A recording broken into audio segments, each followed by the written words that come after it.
Ludhiana waste seat पर चुनावी शोर थम चुका है। अब हर किसी को इंतजार है 19 जून का, जब फॉर कॉर्नर कॉन्टेस्ट मुकाबले में उम्मीदवारों की किस्मत के साथ साथ भगवंत मान, अमरिंदर राजा वडिंग और सुनील जाखड़ और सुखबीर बादल के सियासी भविष्य का फैसला हो जाएगा, क्योंकि सीएम मान के लिए उपचुनाव 2027 के विधानसभा चुनाव से पहले का सेमीफाइनल है, जहां सरकार के 3 साल के कामकाज पर जनता मोहर लगाएगी। वहीं ये उपचुनाव कांग्रेस पार्टी के लिए लिटमस टेस्ट होगा, क्योंकि लुधियाना से ही पंजाब कांग्रेस पार्टी के प्रधान अमरिंदर राजा वडिंग सांसद हैं।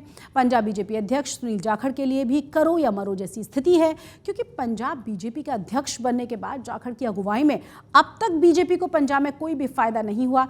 इसके अलावा ये उपचुनाव सुखबीर बादल और अकाली दल के गिरते हुए सियासी ग्राफ का भी भविष्य तय करेगा।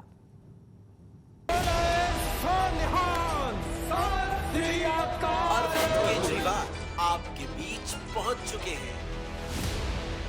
पंजाब विधानसभा की एक ऐसी सीट जिस पर न सिर्फ उम्मीदवारों की किस्मत दांव पर लगी है, बल्कि उनकी पार्टी के कई नेताओं की किस्मत भी दांव पर लगी है।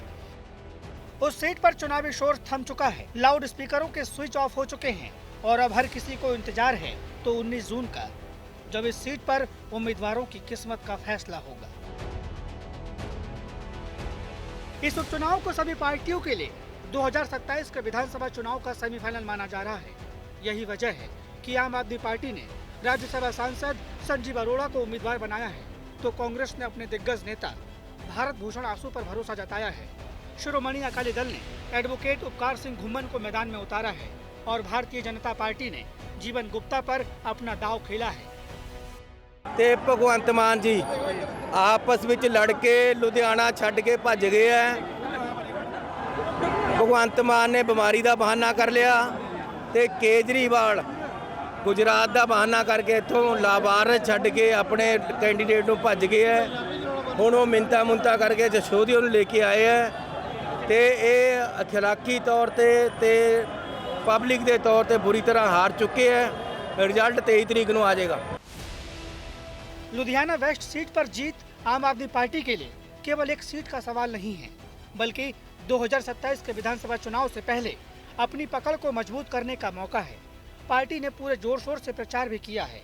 सीएम भगवंत मान, अरविंद केजरीवाल, मनीष सिसोदिया जैसे दिग्गज नेताओं ने लगातार कई जनसभाएं की, ताकि इस सीट पर जीत दर्ज करके न सिर्फ संजीव अरोड़ा के लिए विधानसभा के दरवाजे खोले जाएं, बल्कि अरविंद केजरीवाल को राज्यसभा भेजने का भी रास्ता साफ हो सके। इतना प्यार लोगों का मिला है कि मुझे पूरा यकीन है कि ये प्यार वोटों में तब्दील होगा। और लोगों ने वोट क्यों देनी है, वो डेवलपमेंट। मैंने पिछले 3 साल में, जब मुझे पता नहीं था कि मैंने इलेक्शन लड़ने हैं, ना मैं, आपको पता है राज्यसभा का मेंबर बनने के लिए वोटें मांगने की ज़रूरत नहीं होती, तो तब मैंने 3 साल इतना काम किया। अब तो आगे वो तो शौक के साथ किया था कि काम करना है, लुधियाना शहर को बढ़िया बनाना है। अब तो उसके साथ जिम्मेवारी भी आ गई, क्योंकि लोगों के साथ जा रहे हैं, लोगों को सपोर्ट मांग रहे हैं लोग। उसमें से जो भी एलिजिबल है राज्यसभा का मेंबर बनने के लिए, क्यों नहीं बन सकता।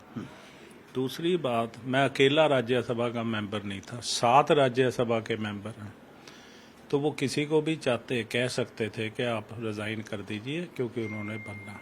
देखो, कल को किसको पार्टी ने बनाना है मुझे नहीं पता, पर किसी को भी बनाती है, as long as eligible candidate है तो ठीक है, उसमें क्या इशू।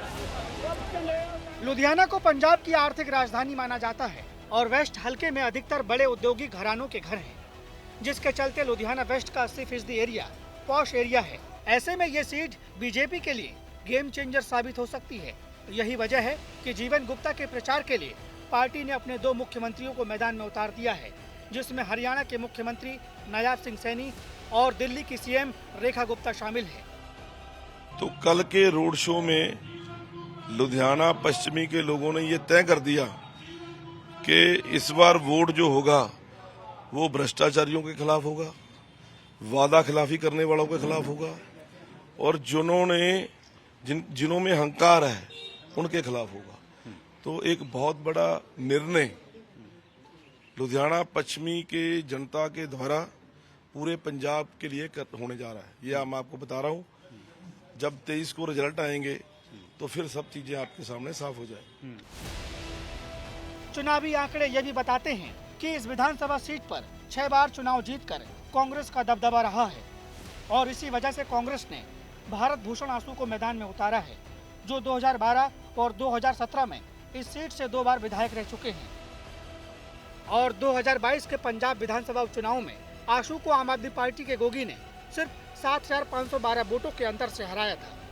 पर इस बार ऐसे महसूस हो रहा है, एक तो कंपैरिजन हो गया हमारे 17 से 22 के कार्यकाल का, ये 3-3.25 साल का जो इस सरकार का निकला है, तो लोग महसूस कर रहे हैं अभी वो इससे कहीं बेहतर था। जो सरकारी दफ्तर हैं वो काम ही नहीं कर पा रहे, या तहसीलें, सब रजिस्ट्रार, पटवार खाने बंद ही पड़े हैं, डीटीओ ऑफिस 6-7 महीने से वर्किंग कंडीशन में नहीं है, ना लोगों की आरसी मिलती है, ना ये बिजली बोर्ड का बुरा हाल है। अब इलेक्शन हो रहे हैं तब भी इतने बड़े कट चल रहे हैं बिजली के, तो हर फ्रंट पे सरकार फेल सी हो गई है। लुधियाना वेस्ट उपचुनाव के नतीजे सिर्फ एक विधायक की किस्मत का फैसला नहीं करेंगे, बल्कि ये बताएंगे कि आम आदमी पार्टी का जादू अभी पंजाब में बरकरार है या बीजेपी अपने नए जनाधार के साथ आगे बढ़ रही है। वहीं कांग्रेस के लिए ये चुनाव संगठन को फिर से खड़ा करने का अंतिम मौका हो सकता है। लुधियाना वेस्ट का उपचुनाव एक सीट से कहीं ज्यादा राजनीतिक अर्थ रखता है। यहाँ टकराव केवल उम्मीदवारों का नहीं, बल्कि 2 अलग अलग राजनीतिक विचारधाराओं का भी है। नतीजे जो भी हो, ये तय है कि पंजाब की सियासत में एक नई लकीर खींचने वाली है। लुधियाना से असीम बस्सी और अमन भारद्वाज के साथ आज तक ब्यूरो। अब हम आपको बताते हैं कि लुधियाना की जनता इस बार उपचुनाव को लेकर क्यों ज्यादा सोच रही है और इस बार किसका पलड़ा भारी है और कितना भारी है। ਲੁਧਿਆਣਾ ਪੱਛਮੀ ਜਿਮਨੀ ਚੋਣਾਂ ਚੱਲਦੀਆਂ ਤੇ ਇਸ ਜਿਮਨੀ ਚੋਣਾਂ ਨੂੰ ਲੈ ਕੇ ਰਾਜਨੀਤੀ ਕੱਲੀ ਲੁਧਿਆਣਾ ਦੀ ਨਹੀਂ ਬਲਕਿ ਪੂਰੇ ਪੰਜਾਬ ਦੀ ਰਾਜਨੀਤੀ ਗਰਮਾਈ ਹੋਈ ਹੈ। ਵੱਖ-ਵੱਖ ਪਾਰਟੀਆਂ ਦੇ ਉਮੀਦਵਾਰ ਲਗਾਤਾਰ ਵੋਟਰਾਂ ਤੱਕ ਰਾਬਤਾ ਕਾਇਮ ਕਰਕੇ ਉਹਨਾਂ ਨੂੰ ਆਪਣੇ ਹੱਕ 'ਚ ਵੋਟ ਪਾਉਣ ਦੀ ਅਪੀਲ ਕਰ ਰਹੇ ਨਜ਼ਰ ਆ ਰਹੇ ਨੇ। ਤਾਂ ਹੁਣ 19 ਜੂਨ ਨੂੰ ਕਿਸ ਦੇ ਹੱਕ ਦੇ ਵਿੱਚ ਲੁਧਿਆਣਾ ਵੈਸਟ ਦੇ ਲੋਕ ਵੋਟ ਪਾਣਗੇ ਤੇ 23 ਜੂਨ ਨੂੰ ਨਤੀਜੇ ਕੀ ਆਣਗੇ, ਇਹ ਦੇਖਣ ਵਾਲੀ ਗੱਲ ਹੋਏਗੀ। ਪਰ ਲੁਧਿਆਣਾ ਵੈਸਟ ਦੇ ਵੋਟਰਾਂ ਦਾ ਕੀ ਮਿਜਾਜ ਹੈ, ਲੁਧਿਆਣਾ ਵੈਸਟ ਦੇ ਵੋਟਰ किस मुद्दे ਨੂੰ ਲੈ ਕੇ ਇਸ ਵਾਰ ਵੋਟ ਪਾਣਗੇ, ਆਪਣਾ ਉਮੀਦਵਾਰ ਚੁਣਨਗੇ। ਗੱਲਬਾਤ ਕਰਨ ਲਈ ਸਾਡੇ ਨਾਲ ਲੁਧਿਆਣਾ ਦੇ ਵੈਸਟ ਦੇ ਨੁਮਾਇੰਦੇ ਮੌਜੂਦ ਨੇ। ਗੱਲਬਾਤ ਕਰ ਲੈਂਦੇ ਆ ਕਿ ਕਿਸ ਤਰ੍ਹਾਂ ਦੇ ਕਿਹੜੇ ਮੁੱਦੇ ਰਹਿਣਗੇ ਇਸ ਵਾਰ ਇਸ ਜਿਮਨੀ ਚੋਣਾਂ ਨੂੰ ਲੈ ਕੇ ਤੇ ਕਿਹੜੇ ਉਮੀਦਵਾਰ ਨੂੰ ਉਹਨਾਂ ਨੂੰ ਲੱਗਦਾ ਹੈ ਕਿ ਉਹ ਉਹਨਾਂ ਦੇ ਮਸਲੇ ਹੱਲ ਕਰਵਾ ਸਕਦਾ। ਕਿਸ ਤਰ੍ਹਾਂ ਦੇ ਲੁਧਿਆਣਾ ਵੈਸਟ ਚੋਣਾਂ ਚੱਲ ਰਹੀਆਂ ਤੇ ਇਸ ਵਾਰ ਫਿਰ ਆਪਣਾ ਉਮੀਦਵਾਰ ਚੁਣਨਾ, ਇਲੈਕਸ਼ਨ ਚੱਲ ਰਿਹਾ, ਕੀ ਮੁੱਦੇ ਰਹਿਣਗੇ, ਕਿਸ ਤਰ੍ਹਾਂ ਦਾ ਲੱਗਦਾ ਕਿ ਕਿਹੜਾ ਉਮੀਦਵਾਰ ਤੁਹਾਡੇ ਮਸਲੇ ਹੱਲ ਕਰਵਾ ਸਕਦਾ। ਹੁਣ ਤੁਸੀਂ ਦੇਖੋ ਵੀ ਵੈਸਟ ਦੇ ਵਿੱਚ ਜਿਹੜਾ ਕੈਂਡੀਡੇਟ ਹੈ, ਇੱਕ ਕੈਂਡੀਡੇਟ ਹੈ ਉਹ ਅਪਰ ਹਾਊਸ ਦਾ ਮੈਂਬਰ ਹੈ, ਯਾਨੀ ਕਿ ਰਾਜ ਸਭਾ ਦਾ ਮੈਂਬਰ। ਹੁਣ ਤੁਸੀਂ ਦੇਖੋ ਇੱਕ ਅਪਰ ਹਾਊਸ ਦਾ ਮੈਂਬਰ ਆ ਕੇ ਅਸੈਂਬਲੀ ਦਾ ਇਲੈਕਸ਼ਨ ਲੜ ਰਿਹਾ, ਕਿਉਂ? ਉਹਦਾ ਹਜੇ ਪੀਰੀਅਡ ਪਿਆ 3 ਸਾਲ ਔਰ 4 ਸਾਲ, ਠੀਕ ਹੈ ਨਾ। ਮੈਂ ਉਹਦਾ ਨਾਮ ਨਹੀਂ ਲੈਂਦਾ। ਅਪਰ ਹਾਊਸ ਦਾ ਮੈਂਬਰ ਹੈ, ਇੱਕ ਉੱਚੀ ਪੋਸਟ ਤੇ ਬੈਠਾ ਬੰਦਾ, ਉਹ ਲੋਅਰ ਪੋਸਟ ਦੇ ਉੱਪਰ ਆ ਕੇ ਇਲੈਕਸ਼ਨ ਲੜ ਰਿਹਾ। ਕੀ ਪਰਪਸ ਹੈ, ਕੀ ਇੰਟਰਸਟ ਹੈ? ਤੁਸੀਂ ਦੱਸੋ ਨਾ ਕੀ ਇੰਟਰਸਟ ਹੈ ਇਹਦੇ ਵਿੱਚ। ਬਾਕੀ ਪਬਲਿਕ ਨੂੰ ਤਾਂ ਐਵੇਂ ਪਿੱਛੇ ਲਾਇਆ ਹੋਇਆ ਇਹਨਾਂ ਨੇ, ਮੁਖਤਖੋਰੀ ਹੈ ਪਬਲਿਕ, ਆ ਵੀ ਮੁਖਤ। ਅਸੀਂ ਟੈਕਸ ਪੇਅਰ ਹੈ, ਅਸੀਂ ਤਾਂ ਕੁਛ ਨਹੀਂ ਲਿੱਤਾ। ਮੈਂ 29 ਸਾਲ ਦੀ ਉਮਰ ਦਾ ਇਨਕਮ ਟੈਕਸ ਦੇਣਾ, ਅੱਜ ਵੀ ਦੇਣਾ ਪਿਆ। ਮੈਂ ਤਾਂ ਕੁਛ ਨਹੀਂ ਲਿੱਤਾ। ਤੁਹਾਨੂੰ ਮੁਫਤ ਦੇਵਾਂਗੇ, 300 ਯੂਨਿਟ ਮੁਫਤ ਦੇਵਾਂਗੇ, ਪਾਣੀ ਮੁਫਤ ਦੇਵਾਂਗੇ, ਬੱਸਾਂ ਮੁਫਤ ਤੁਹਾਨੂੰ ਭੇਜਾਂਗੇ। ਇੱਦਾਂ ਮੁਲਕ ਕਿੰਨੀ ਦੇਰ ਚੱਲੇਗਾ? ਇੰਨਾ ਹੈਵੀ ਡੈਟਸ ਦੇ ਅੰਡਰ ਹੈ ਪੰਜਾਬ ਸਟੇਟ। ਤਾਂ ਕਿਸ ਤਰ੍ਹਾਂ ਦੇ ਦਿਓ ਜੀ, ਹੁਣ ਇੱਕ ਵਾਰ ਫਿਰ ਇਲੈਕਸ਼ਨ ਚੱਲ ਰਹੀ ਹੈ, ਕਿਹੜੇ ਮੁੱਦੇ ਰਹਿਣਗੇ, ਕੀ ਉਮੀਦਾਂ ਵਾ ਕਿ ਹਲਕੇ ਵੈਸਟ 'ਚ? ਮੁੱਦੇ ਕੋਈ ਵੀ ਰਹਿਣ, ਇਦਾਂ ਹੀ ਰਹਿਣੇ ਨੇ। ਸਭ ਤੋਂ ਪਹਿਲਾਂ ਜਿਹੜਾ ਵੀ ਇਹ ਕੈਂਡੀਡੇਟ ਜਿੱਤੇ, ਰੋਜ਼ ਗਾਰਡਨ ਦੇ ਬੱਚਿਆਂ ਦੇ ਝੂਲੇ ਦਾ ਇੰਤਜ਼ਾਮ ਕਰੇ। ਇਹ ਤੁਸੀਂ ਮੇਰੀ ਪਹੁੰਚਾ ਦਿਓ ਤਿੰਨੇ ਲੀਡਰਾਂ ਨੂੰ। ਸ਼ਹਿਰ ਨੂੰ ਲੈ ਕੇ ਕੀ ਕਿਸ ਤਰ੍ਹਾਂ ਦੇ ਦਿਓ? ਸ਼ਹਿਰ ਨੂੰ ਇੱਕ ਕ੍ਰਾਈਮ ਤੇ ਥੋੜਾ ਕੰਟਰੋਲ ਹੋਣਾ ਚਾਹੀਦਾ। ਕ੍ਰਾਈਮ ਬਹੁਤ ਵੱਧ ਗਿਆ, ਕੈਮਰੇ ਐਕਟੀਵੇਟ ਹੋਣੇ ਚਾਹੀਦੇ ਨੇ। ਜਦ ਚੰਡੀਗੜ੍ਹ ਹੋ ਸਕਦੇ ਨੇ ਤੇ ਲੁਧਿਆਣੇ ਕਿਉਂ ਨਹੀਂ ਹੋ ਸਕਦੇ? ਅਸੀਂ ਤਾਂ ਕਿਸੇ ਨੂੰ ਹੋਰ ਪਾਈਏ ਨਾ ਪਾਈਏ, ਭਾਰਤ ਭੂਸ਼ਣ ਆਸੂ ਨੂੰ ਪਾਵਾਂਗੇ।